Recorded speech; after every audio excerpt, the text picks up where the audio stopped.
Hello everyone, welcome back to my channel. In this video tutorial, we will learn how to rotate your computer or laptop screen, so let's dive right in. The first method is by using display settings. Simply right-click anywhere on the desktop and select Display Settings, then scroll down to the Display Orientation drop-down menu. From here, you can choose between Landscape, Portrait, Landscape Flipped, or Portrait Flipped. Once selected, click Apply and Confirm by choosing Keep Changes. The second method is through the Settings app.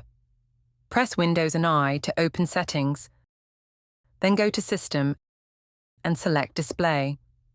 Under the Display Orientation option, choose the rotation you want, such as Landscape or Portrait. Click Apply and Confirm by selecting Keep Changes. And that's it. Don't forget to subscribe to the channel for more helpful tutorials.